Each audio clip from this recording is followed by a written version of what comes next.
Hey, how's it going, everybody? This is Joey Galvez, one half of your host of Explain Yourself, and I want to let you guys know about a really cool book from our friend of the show, Eli Shockey. This one is called The Greylock, and it's a story where magic is a commodity. Potions are sold at corner stores. Orcs and dwarves earn a living in cubicles, not on the battlefields. But there are those who resist the house's magic's laws. Branded a criminal and forced to live as a wand for hire, there is a spell slinger they call the Greylock.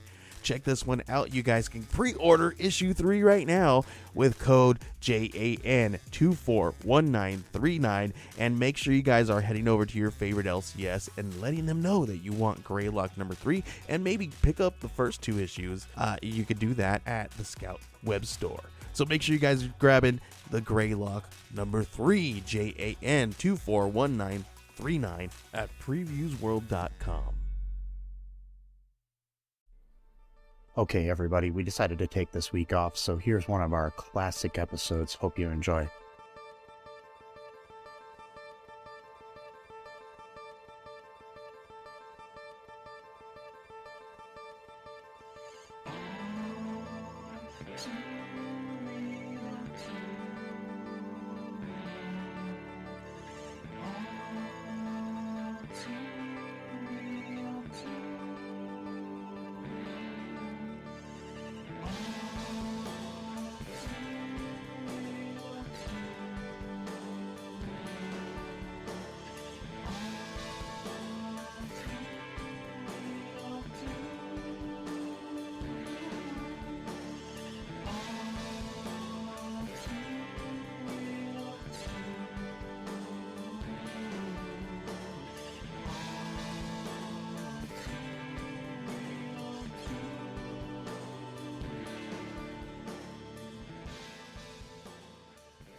Okay, everybody.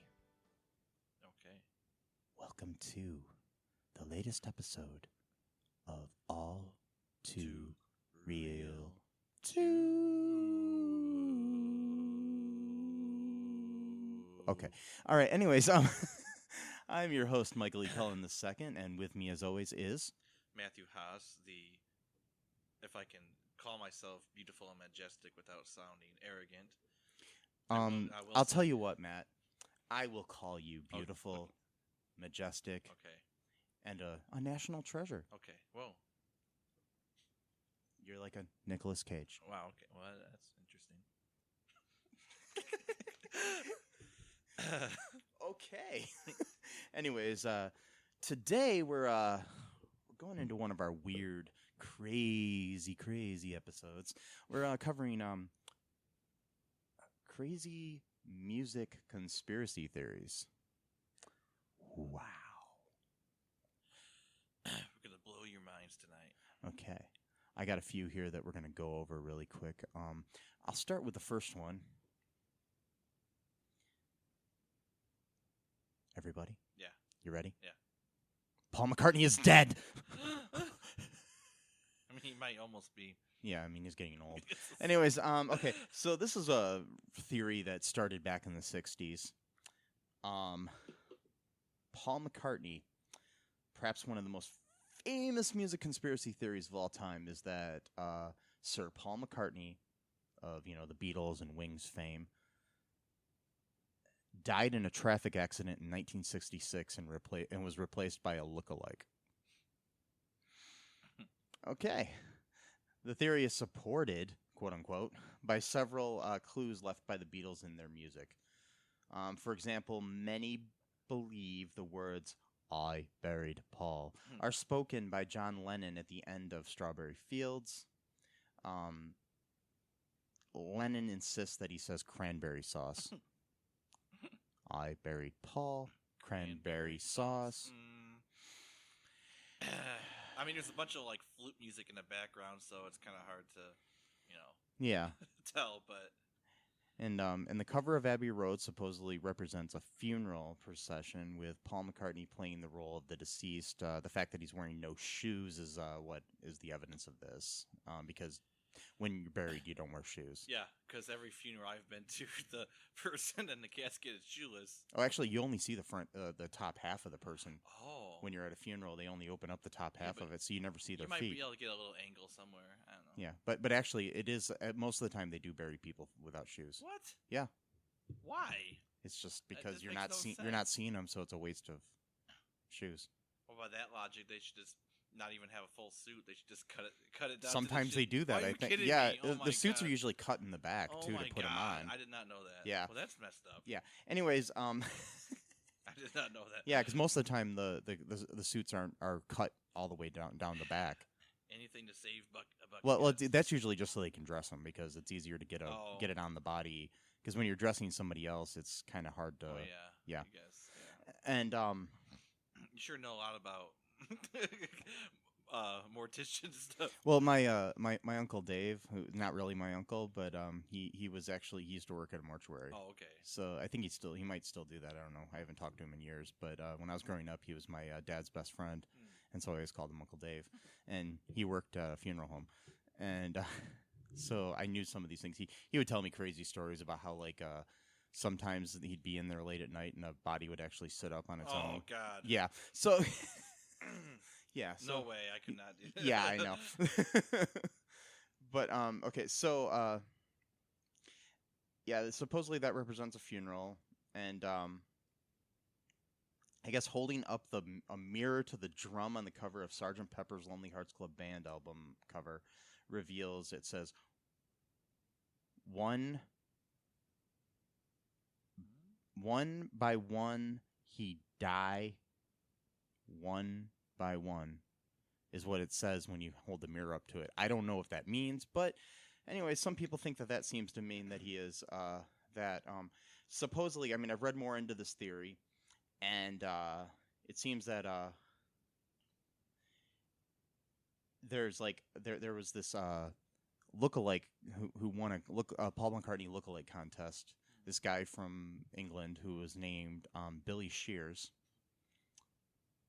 Which is also in Sgt. Pepper's Lonely Hearts Club Band. There's a part of one of the songs that it says at the end of with a little help from your friends. It says Billy Shears, and then yeah, that's what they sing, and supposedly that's another clue to it. But there is fact that there was a guy named Billy Shears who actually did win a lookalike contest, but there's not much information about him after that fact.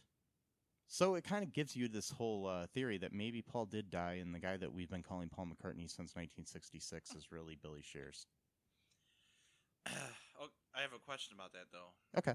So if, excuse me, if Paul died, and then they got someone to look like Paul play with them, and they wanted the people to believe that it was Paul, why would they then put in these little clues to say that Paul had died? It seems kind of contradictory. Yeah, exactly. Like, it's why like, would you give both clues? sides of your mouth, like, unless it's just kind of their like fuck you to the audience and be like, hey, we know what's going on, but we're gonna give little clues to it. And... Or maybe the management made them do it, and this is their way of like sneaking messages to the fans, like, we can't tell you.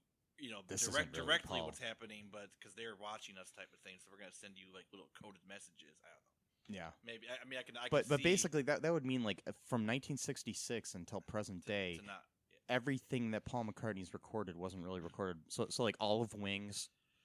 So he's music. a lookalike who's also a musical genius at the same time. Yeah, that guy really lucked out. I mean, like Live and Let Die and all these other things that he's recorded since then. I mean, maybe that's true. Live and Let Die.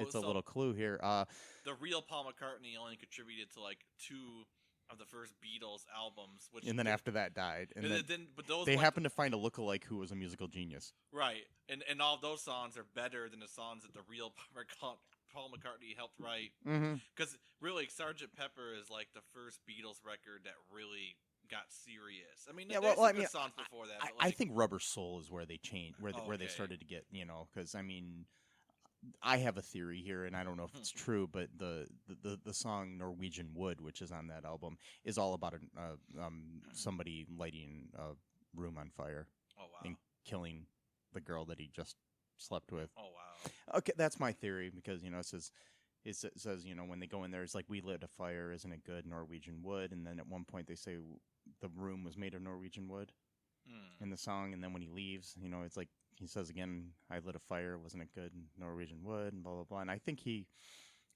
burned her to death. Why? Why would he kill someone? I don't know, but that's my theory about that song. I think the whole song is about a dude who goes and has like a... He sleeps in the bath and all this other stuff. Well, there is a song that they have where they're talking about like a serial killer. Actually, I don't know if it's that one. So they have done really like very dark. But I mean, Norwegian Wood sounds like a nice little like love song with a girl and stuff. But I think it's all about him murdering her. Maybe she was like a Russian spy or something, and then he killed her after sleeping with her. I don't know. It seems pretty so bad. She couldn't collude with Donald Trump later. Yes. Yes. Yes. Like a 16-year-old Donald Trump at that time. Yes. Oh, I don't God. know. So, or Norwegian spy. I don't know. Yeah. So basically, that's that theory. I'll let you cover the next one here. It's the Avril Lavigne one. Yes. Okay, so this one. Oh yeah. First off, though, what do you think about that theory? Do you think it could be true? What, the Paul McCartney is dead? I don't know. I mean, I don't want it to be true, for one thing, because that would mean that, all these years, someone who's not even Paul McCartney wrote all these great songs for the Beatles and for Wings and doesn't get credit. And doesn't get credit for any of it, and he has to live this life. I mean, granted, he's making lots of money, and he's, he gets to, he got married and stuff like that or whatever, and has kids, but how would it? I mean, how would that work out for him? Like actually talking to his real family. Like how would he spend time with his real? You know what I mean? Like would he have to pretend? Unless he was Paul completely McCartney? like unattached to anybody in his life that's the only thing whatsoever. I think of. Maybe he was like a dock worker who just jumped ship somewhere and has no connections to anyone and just has no mom, dad, or brothers or sisters, or it's no problem to take on a completely different persona. I don't know. I don't think it's true. I don't think any of these theories are true. They're interesting, but I don't think they're true. But on a scale of 1 to 10, I think that this is maybe a 2. Yeah, that's just my guess. Okay, so what's the next one here? This one is Avril Lavigne is also dead.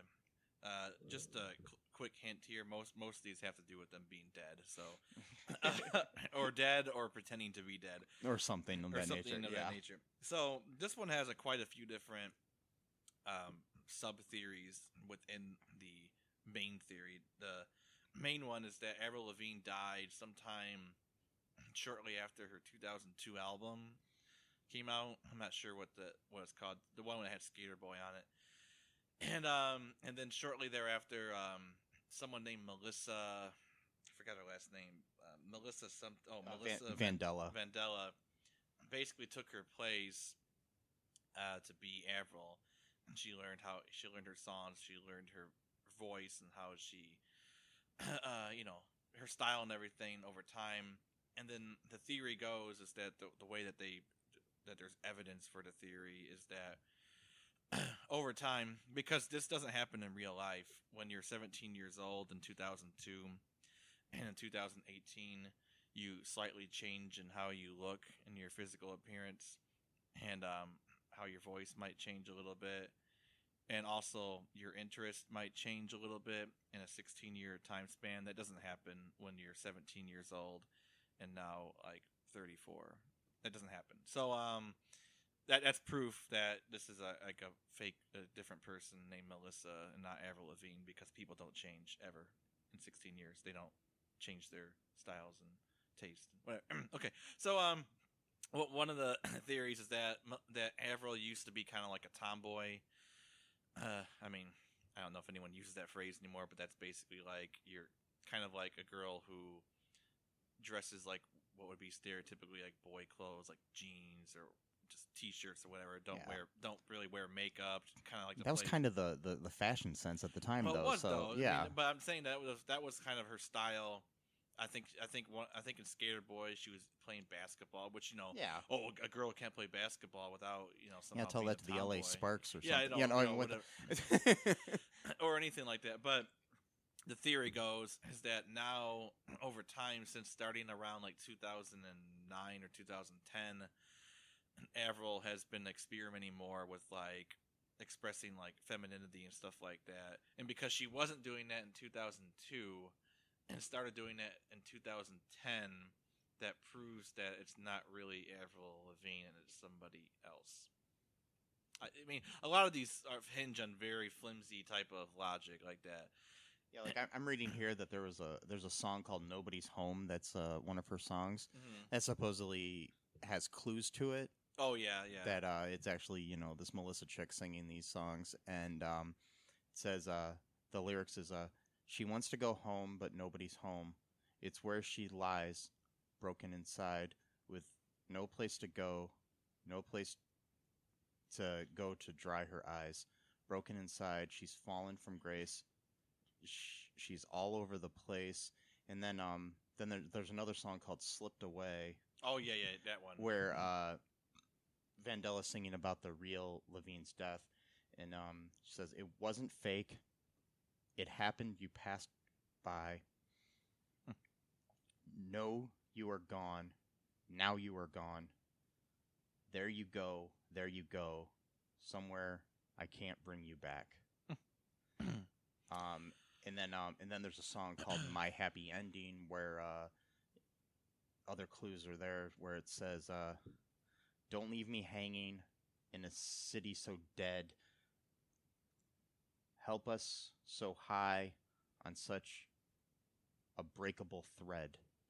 I don't know how any of these things mean that she's dead. I guess if you read into them, the "Nobody's Home" is the only one that's closest to that, and that I think someone said that was like Melissa wanting to reveal that she's actually Melissa, but she can't. So she's like stuck in this persona that she can't tell the world that she's actually this other person, and she has to pretend to be an Avril, and that's why slowly over time she's been transitioning into her own persona bit by bit, so that the fans or people wouldn't notice as much, so that eventually she'll be able to be herself while still calling herself Avril. It's a very wild. It's funny. There's even I'm reading here too. This is really funny to me. There's a Facebook page for Melissa Vandella that appears to have been set up by a Brazilian person. The page gives her home as Brooklyn, New York, and among the stranger pieces of information on the page is an allegation that Vandella is in a relationship with Superbad star Christopher Mintz-Plasse, aka McLovin. Yeah. Wow. So that's interesting. Oh, by the way, I think there's one sub-theory that she's actually a clone of Avril Lavigne, which, Avril Lavigne would had to been like 1 year old or less than that when her family cloned her, and no one really knew about this supposed technology that the Raelians had, unless you were already part of that cult to begin with, or you had lots of money or fame or both. And I don't think her family was wealthy or like famous, so I'm not sure how they would have access to the Raelians and just be able to get her cloned at like 6 months old. But whatever, that's one theory, is that she's actually a clone and that the real Avril died like in 2003 or something. And I've read other things. I don't know. I can't find the page that I had found this on, but they had talked about that. I guess supposedly she does have the name Melissa tattooed on her somewhere. Oh yeah. And then there's other things where I guess she did have somebody that worked for her named Melissa Vandella or something, and supposedly Melissa looked enough like her that she would actually pose as her from time to time. Yeah, like when the paparazzi were bothering her. Yeah, and she would wanted just to go hide. out. Yeah, supposedly, I don't know if any of that's true, but I guess it is possibly true. That's part of the theory. Yeah, is that sometimes she didn't want to have to deal with people asking for pictures or whatever, autographs. So people have body doubles all the time. I mean, usually it's like dictators, like Saddam Hussein or Adolf Hitler, or other people had lookalikes, but it's just, I don't know. It's just kind of crazy. For Avril Lavigne, she's not like a dictator of some failed state or something like that. I mean, maybe she's a dictator of Brazil because all this stuff seems to be coming from Brazil. Maybe she is. And I just didn't find out about this. So that's all I have for that. That one's interesting, but there's not a lot of to go off on that again, I give this maybe a 2 out of 10 of possibilities. I'll give a negative 2 out of 3 out of 10. Okay, the next one oh boy is a crazy one. for interesting for several reasons. Anyways, okay, so Kanye West is the star man from David Bowie's song. Okay, hold on tight, people. The idea here is that David Bowie's mention of Starman waiting in the sky, who'd love to come and meet us, but he thinks he'd blow our minds, is actually referring to Kanye West. Despite not being born at the time of the song's release, the internet is full of evidence that can be found on the cover of his Ziggy Stardust album, which shows Bowie standing underneath a sign that reads K. West, which, and the first track of the album is 5 years, is considered an omen considering West, who was born 5 years after the album's release. And also throw in that Kanye was being one of the first to tweet a tribute to Bowie after he died, and the fact that the album is called Black Star. That one's kind of crazy, and yeah. So this one, I mean, this is a really thin one, It is. but it is kind of interesting that he is standing below a sign that says K West of all things. You know, that was just the name of the whatever it was, but. And the thing is, though, are you sure that Kanye West didn't invent this conspiracy theory because he's got such a ego kind of? I mean, he's got delusions of grandeur, and I mean that's something that I think he would actually probably love to perpetuate that whole theory. I'm not sure if he would actually create the idea, but is his name really Kanye West, though, or is that his stage name? I believe that's his birth name. Okay, I was gonna say, if it wasn't, then that could be very well be like he was saw the album self-fulfilling prophecy. But no, if that's his real name, then yeah, Kanye West is his name. His real name is Kanye Omari West. Is his full name. So, but here's an interesting theory, though. David Bowie was really in like a mystical character at that time. Yeah. So maybe he believed in his character so much that he actually became psychic and predicted the future by predicting Kanye West's birth 5 years ahead of time through just the sheer will of being Ziggy Stardust, So maybe he actually created Kanye West in some sort of, hey, if Kanye West can talk like this at the Oval Office about the multiverse theory and how, if he doesn't get some guy out of prison in this universe, then he's trapped somewhere else in some other universe where he's a prisoner. I'm allowed to talk about weird shit. So I'm not saying you're not. If you're allowed to talk like this to the president at a press conference in front of dozens of officials, me and you at your apartment, can talk like this too.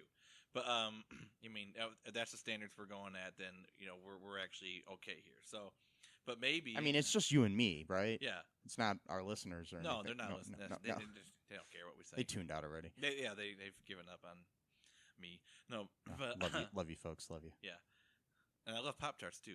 Pop-Tarts are good. Yes. I almost bought some the other day and I forgot to. I was grocery shopping and the one thing I forgot to get was Pop-Tarts. Damn. Yes.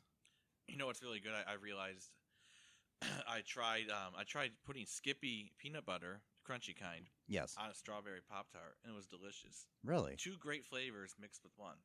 2 great products. Yes. Skippy. Crunchy peanut butter. Yep. Yes. Yep. And Pop-Tarts. Yes. 2 great products that we would love to promote. Yes. If you'd like to, you can contact me directly at mike@cullenpark.com, and, we'd be more than happy to let you sponsor us, Skippy or Kellogg's Pop-Tarts. Okay, anyways, well, what's the next one here on this list here? Okay, this one I don't know much about, but it says Lady Gaga killed Lou Reed. Why? Who knows? We all know, this is from the quote, we all know Lady Gaga is cray-cray. I hate that word so much. Anyway, but is she murder Lou Reed cray-cray? And they gotta say it again. Okay. According to the web, Gaga was enraged when Lou Reed was brought on to produce her album Art Pop, which she claimed was inspired by his former band Velvet Underground. However, the music icon was not impressed with the record and left the project. The next logical step to make, if you're sufficiently bananas, is that Gaga was so angry about Reed's dismissal of her work that she murdered him by injecting the singer with a poisonous substance that brought on liver disease. Right. Okay. Yeah. Really? So, this one is certifiably crazy. Yeah. That's why I included it, though, because I mean, I there's not much more to it than that. There's- Basically, she got mad at him because he left the project and killed him. I mean, Why? and where did she get this weird mystery injection? What was it? Ricin? I mean, no, ricin gives you like Yeah. the flu. I mean, I don't know think. what gives you liver Liver disease, disease. but yeah, I mean, Is this alcohol? She's. I mean, it's not the. I mean, the fact that Lou Reed was an alcoholic and stuff doesn't have any kind of contribution to him No, getting liver disease. Exactly. He's only been drinking and like doing heroin since like 1964. But you know, But it was Lady Gaga who killed him on a semi-regular basis. But God, whatever. By the way, I love Lady Gaga. Me Okay, too. anyways, Oh, me too. I'm just saying it's ridiculous. I just wanted to point that out. I really want to see A Star Is Born. I haven't seen it yet, but Oh yeah, me too. yeah. I mean, Looks like a by the time this probably airs, it'll be on DVD by yeah. then. But yeah, still, it's Oh yeah, definitely. I want to see that. Oh yeah. Anyways, the next one we have here is another wacko one, like most of these. Stevie Wonder isn't really blind. Oh, that's unique. Yeah, perhaps one of the most disrespectful music conspiracy theories on the list, I would say. Many people insist that he has been faking his blindness the whole time. One of the quote unquote evidence that they have for this is there's a clip from a performance where Stevie Wonder caught a mic stand that Paul McCartney knocked over. And then there's also clips of him reading an envelope at an awards ceremony.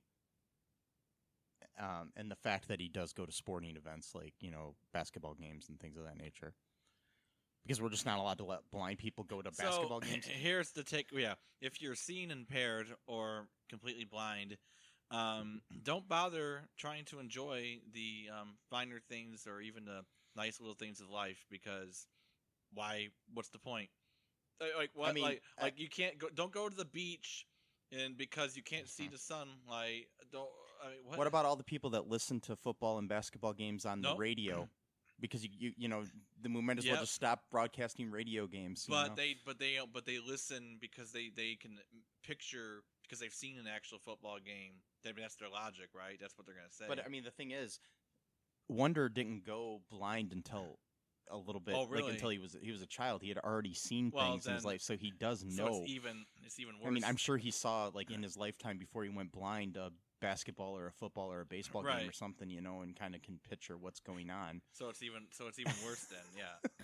I mean, it's such a disrespect. I mean, it is. Think about, like, you can't go to a sports game because you can't see what's happening. Well, you can hear what's happening, bozo.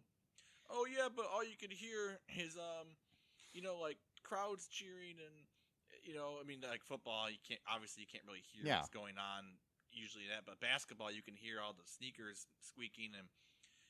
And plus, I mean, who's not to say he just doesn't want to be there with his friends or family and just enjoy the like the noise of it all, like people cheering and celebrating. It's such a disrespectful like mentality of like, if you're blind, just stay at home, don't go anywhere, don't it's do like, anything. I've gone to concerts where deaf people have been there. Mm-hmm. So it's the like same the thing. Vibrations. Yeah, and I mean, and the feel it. Anyways, feel the vibration.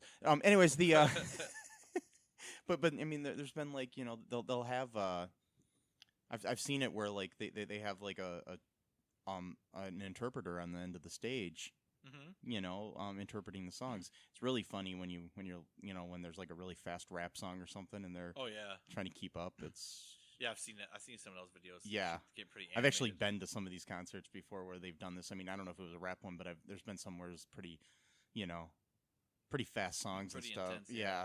Because I mean, I think I was at like a Weird Al Yankovic concert and they had one time and it was just really But anyways, so yeah, this one I give a 0 out of 10. Stupid. There's no way that he's not blind. I'm sorry. So what's the next one on our list here? Oh boy, this one is certifiably insane. So it says John Lennon was murdered by horror writer Stephen King. What? Okay, so I'm quoting, "You know when you feel so strongly that a famous horror writer killed one of the most famous musicians of all time that you need to print it on the side of your van? Yeah, us neither." Is that correct? Yeah. Us neither? Okay. Yeah. Steve Lightfoot, however, has no such reservations.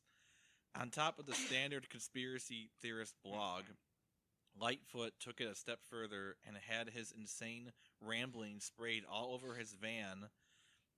This theory is based on a photo of Mark Chapman, the real killer, getting his book signed by Lennon.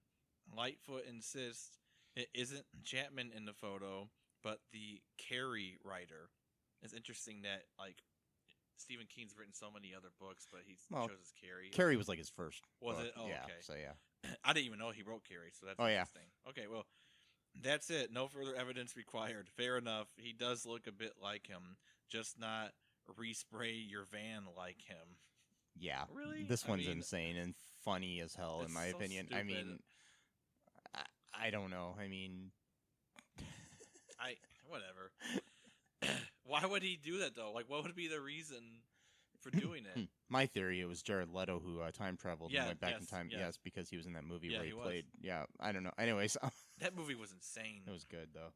He played that character, so I couldn't even finish watching it because it was so creepy. Yeah. Like when he was talking to that girl, about he was talking to her like he was almost like her psychologist. Yeah. You should go to Hawaii. You gotta do this for yourself. Like this pep talk, and this is hours before he kills John Lennon. So it's just it's so wild.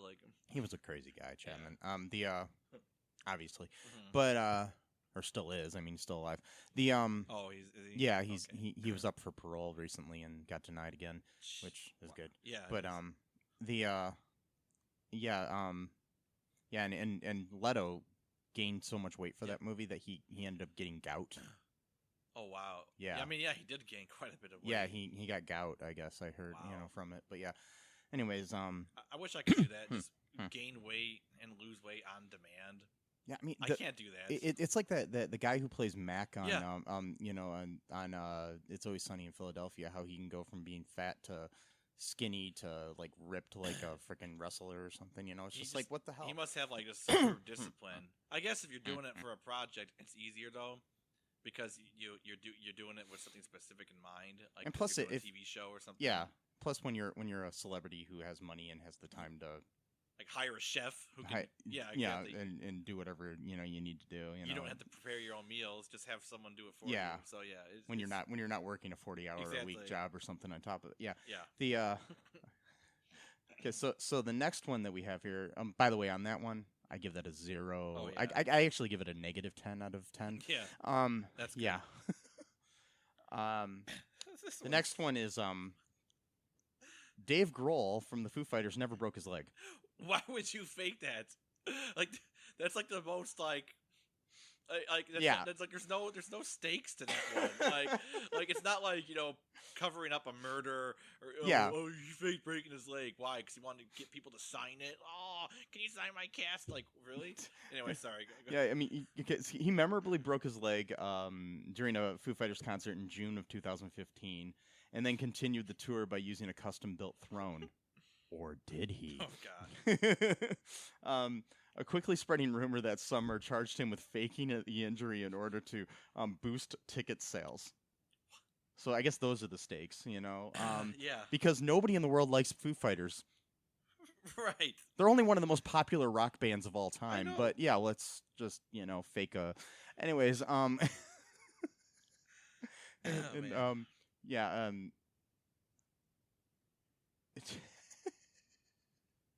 I don't know. during a September of 2015 stop in Portland, Oregon,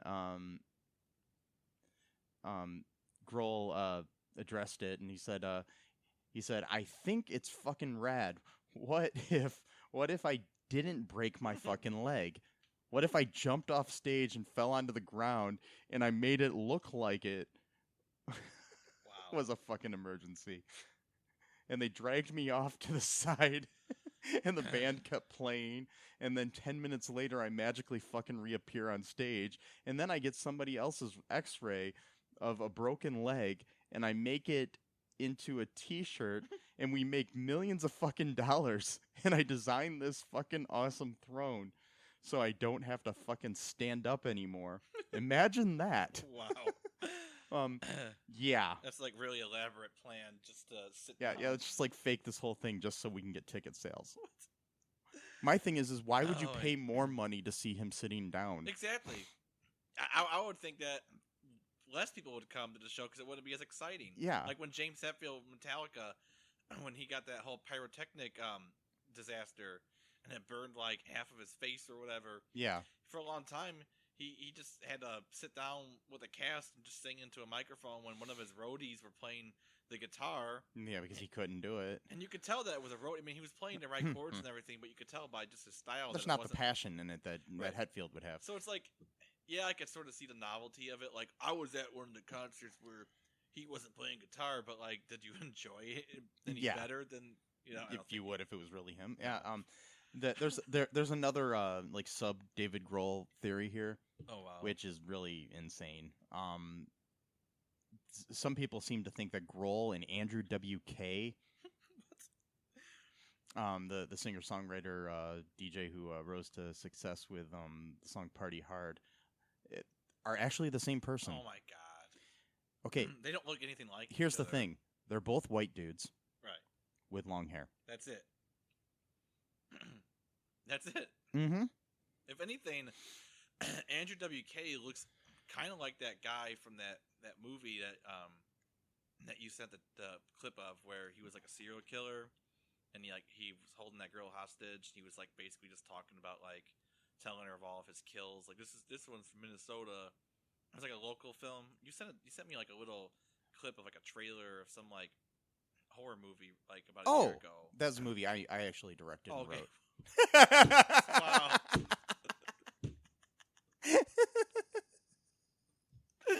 Wow. I feel like an asshole. No, that was that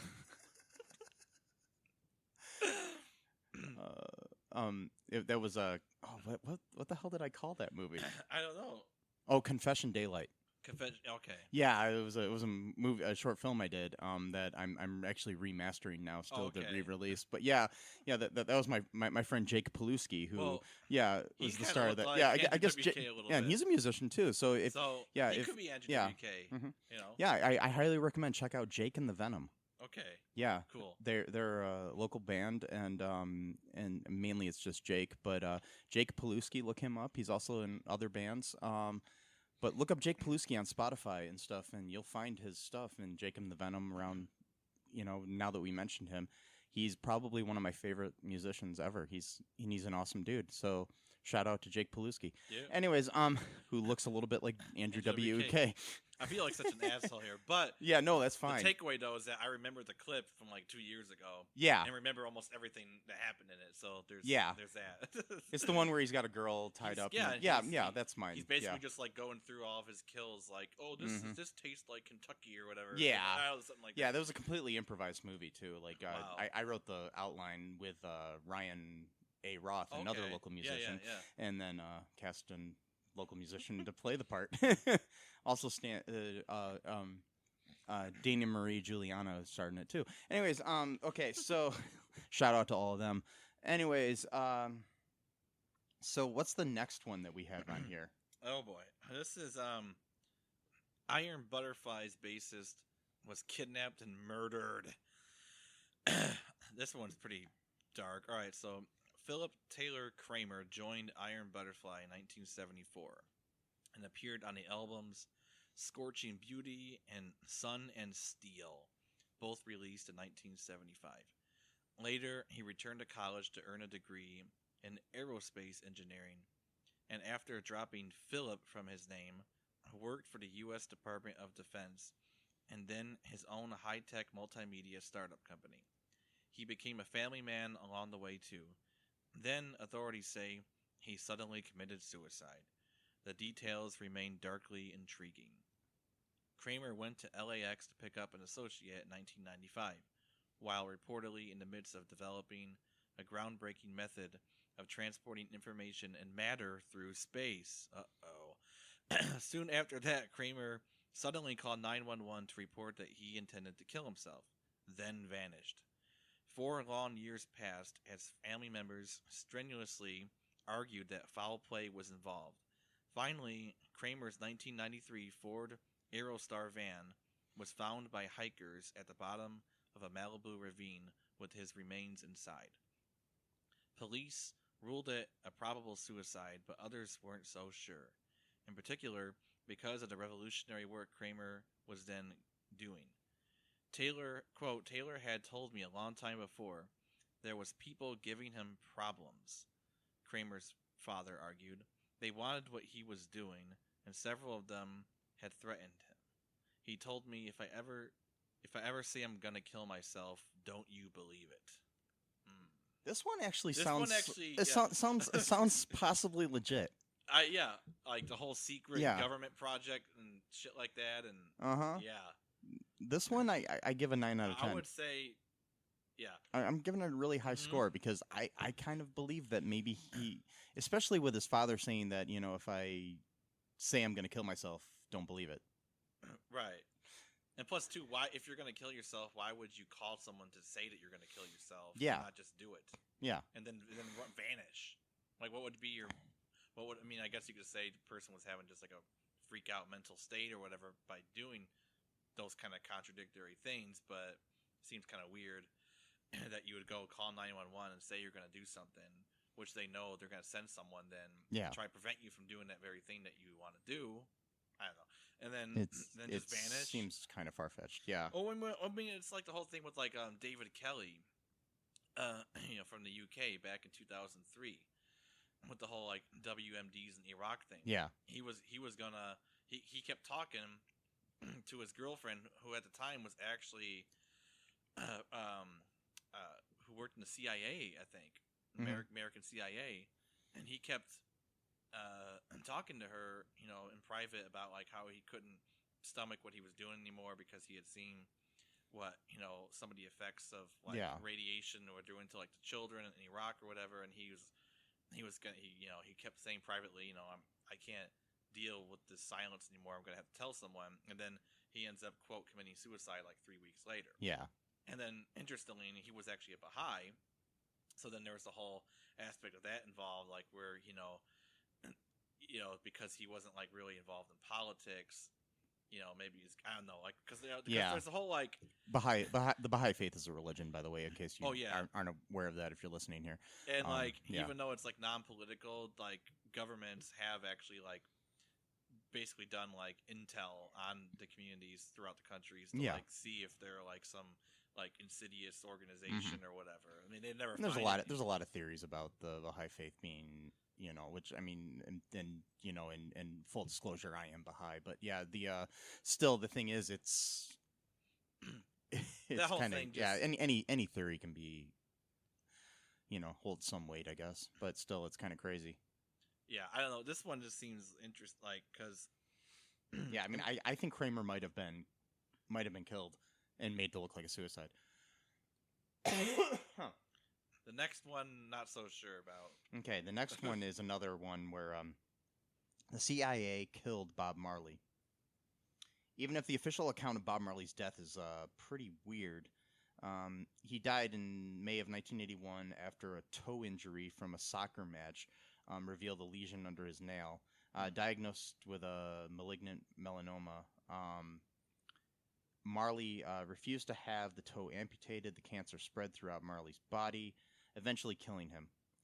Now, conspiracy theorists say it wasn't that simple. The CIA supposedly set their sights on Marley, whose growing influence and message of peace went contrary to its goals. because I mean, I say what you want about the CIA, but I'm pretty sure they want peace in the world too. Even though they do a lot of things, but I don't think I'm just saying. The son of a former CIA director, William Colby, reportedly gave Marley a pair of boots adapted with a poisonous coated copper wire near the toe. Some believe that Marley tried on the boots and inadvertently sealed his demise. Others believe the CIA had already tried to take Marley out with sharpshooters who missed their target. Marley had, in fact, survived a 1996 assassination attempt by 3 gunmen at his home in Jamaica. Wow. Yeah, I highly recommend. There's this podcast I listen to called Behind the Bastards. No, not that one. I'm sorry. No, Behind the Bastards is not it. Disgraceland. Sorry. Listen to Behind the Bastards as well. It's a good one, too, about all these, creepy CIA and all these other things. But the one that I listen to, Disgraceland, they have an episode about Bob Marley. And they go into a lot of this stuff. They don't go into the CIA trying to kill him thing, but they do go into the assassination attempt on him and things of that nature. It's really, really in depth and more than we can get into here. But I recommend checking that out. It's a really good podcast, anyways. Disgraceland. Okay, so this one I don't buy at all. Yeah. I mean. There's a possibility maybe a 1 out of 10, but it's just still. Well, it's so bizarre. I mean, it's like you're saying before, like someone had already tried an assassination attempt by 3 gunmen, but to like make some weird shoe, it just I don't know. It seems that weird, seems. Like, yeah. I mean, it's possible. I know that they make weird items, like back in the day with like spy pens and stuff that could shoot like poison at you or whatever. But like, I don't know. It's kind of crazy. If anything, I would think it would be the Jamaican government that would be trying to assassinate him more so than the U.S. government. Yeah, well, the Jamaican government was very much opposed to Bob Marley. And if you listen to this episode of Disgraceland that I was talking about, there is a lot of stuff with the CIA actually involved in certain things with the Jamaican government at that time, because there was some a lot of political stuff. I can't remember most of it, but it's really interesting. It's an interesting listen. I might actually go back and re-listen to it sometime. It's but there were a lot of a lot of political stuff going on, and I mean a lot of it did have to do with the Jamaican government, but there was a lot of American influence on a lot of things there too. So, because some of the government wanted more peaceful means, and some of it didn't, and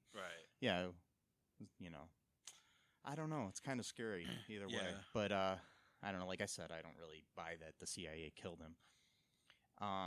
What's the next one here that we got on the list? This one is Hotel California was about devil worship. The Eagles' chart-topping 1977 single, Hotel California, has long been associated with Satan. You like that? Yeah, that was good. With Satanism in certain circles. The lyrics, dotted with a vain attempt to kill a beast, specific references to hell, and an admonition that guests may never leave, probably got this rumor started. The gatefold image inside certainly didn't help. There, the Eagles members and a group of fans are seen standing in the courtyard of a Spanish-style inn. Above them, on a balcony, looms a mysterious figure who some theorize, is Anton LaVey, founder of the Church of Satan. The photographs, according to one theory, were taken on the church grounds. Some of the elements of this theory even made their way into the mainstream media sources, including the Milwaukee Sentinel. The shadowy figure was, in fact, a woman hired for the photo shoot, and they were definitely not at LaVey's church. The cover shot is from the Beverly Hills Hotel, while the gatefold photo was taken at a then newly renovated inn called the Leedo on the corner of Yucca Street and Wilcox Avenue in Hollywood. The hotel was later turned into an apartment complex. I mean, I've heard this theory, and I've actually seen video and footage Really? on YouTube where they try to say that is Anton LaVey, but I don't buy it one bit. I've always heard theories the song was about death. That was the main one I had heard. Yeah, I mean, never it heard makes sense because if you listen to the lyrics, and I mean, that might be what the song's about, but I don't think there's any kind of Satanism. Yeah, I never got that from the No. song. Just the idea, like, you can check in, but you can never check out. And even if the song is about devil worship, I don't think it's Anton LaVey on the cover. I mean, Right. on the gatefold of the album or whatever. Yeah. And plus, too, if they wanna get really specific into this, Anton LaVey's Church of Satan is an atheistic religion. Yeah, they don't really worship Satan. In a demonic force. Yeah, it's all symbolic to them. Mm-hmm. It's about like the animalistic forces within humanity, that those things should be celebrated rather than suppressed, as most of the religions teach. Yeah, because I mean, most like the Church of Satan specifically, they do things like put up statues in front of courthouses and stuff like that because they just want to prove the point that having the Ten Commandments in front of the thing is kind of ridiculous because of the separation of church and state, and people. And they're doing it as an atheistic sort of thing, or just as some of them might even believe in God too. They might just be members of the church just because they want to prove political aspects wrong, not necessarily religious aspects of things wrong. It's you either you either become like almost like a Hindu about it and just all religion or no religion. Yeah, but you can't have both. You can't have it one way where only 10 commandments. No. I want a statue of like Hindu laws. No. Well, it's like so it's either all or none. I mean, really, you can't have it. Yeah, I mean, and people don't understand that the United States is not a Christian country. We were founded on the fact that we were escaping a country that enforced religion on their people. Right. And most of the founding fathers were Freemasons. And at that time, being a Freemason was hated by most religious people. And so, I mean, and a lot of the founding fathers weren't even Christians. So they were like, Universalists and other things, It's just, it's... Benjamin Franklin was a deism. Yeah. Which believes that there is a God, but the God created the world, a universe, and then just left everyone to do what they wanted.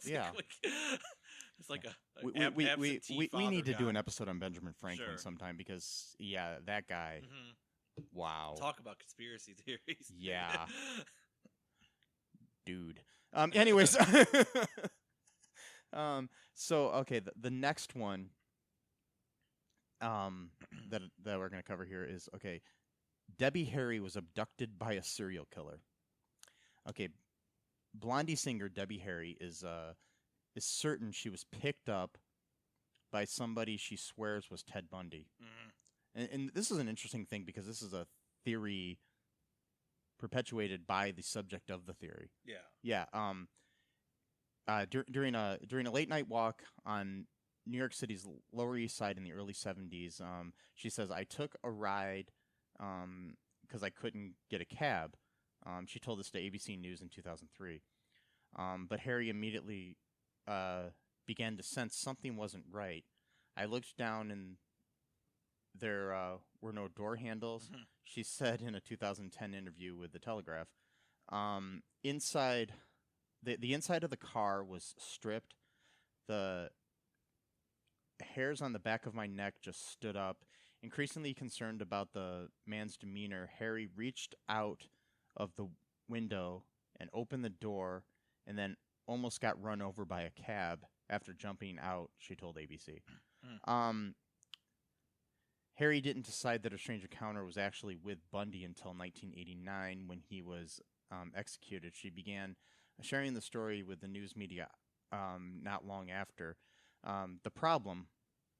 Bundy wasn't known to have visited the Big Apple then or at any other time in his life.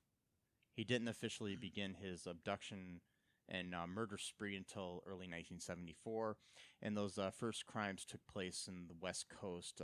Later, Bundy escaped to Florida from a Colorado jail before he was finally caught again in the late 70s. But who knows? I mean, yeah, I mean, he could have. I mean, he's just not known to have been in New York, but he could have. You know, who knows? Or it could just be, either way. I'm pretty sure that Debbie Harry was smart to get out of that fucking car. Yeah, yeah, no door handles, really. Yeah, that's fucking. Yeah. Yeah, that's kind of scary.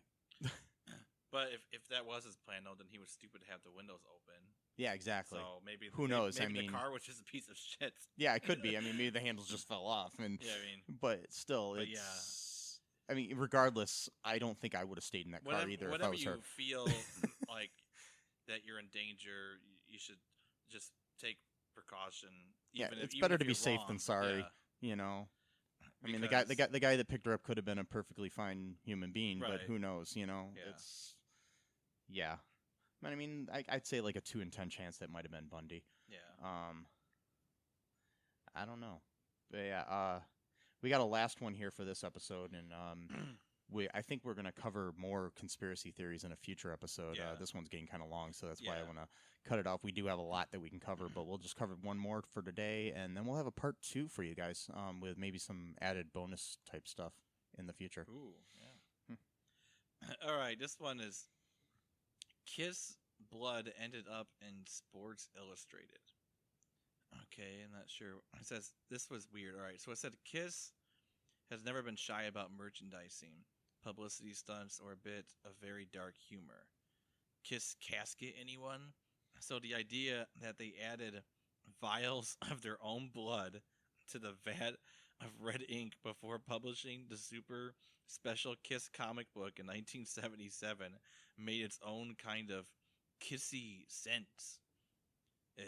The story went that they flew to Marvel's printing facility in upstate New York, had their blood drawn by a registered nurse, and then added it before a notary public who served as an official witness. But then it got weird, or weirder. Supposedly a mix-up with the red ink meant that the blood-tainted red ended up being used for a run of Sports Illustrated magazine instead. There's no proof that the special ink was ever used for any other purpose. Also, while we're here, KISS is not an acronym for Knights in Satan's Service, and Gene Simmons didn't have a cow's tongue grafted onto his own. Yeah, yeah. I mean, the thing is, the whole blood thing is true. They did. There was a KISS comic book that they did for Marvel where they did. It was actually known to be printed with the blood of KISS in it. Wow. Yeah. I remember reading about this before a long time ago, but I'd never heard before reading this the whole Sports Illustrated mix-up thing. I mean, I could see this actually happening, though. I mean, there's a possibility it could have happened. Because a lot of magazines are all printed at the same place, so the comic book and Sports Illustrated were probably printed in the same facilities, and yeah, that's wild. And could have happened. Somebody could be sitting there reading about the New York Jets and not realize that the red in any of the pictures was blood from KISS or something. But that does sound kind of satanic, ritually, kind of, like put your blood into writing, and then now you're like. But the thing is, with KISS, along with like Alice Cooper and all these other types of artists of that time, and even today with like Marilyn Manson and stuff, most of the stuff is just for show. I mean, it's not even. There's nothing real behind it. It's just. And of course they'd lean into it because it's going to sell more comic books or whatever, and you're going to get more money if you say, hey, this really has Gene Simmons and, the other guy's blood in it, you know? Yeah. I don't know. But anyways, this one I believe more than any one it could possibly have happened.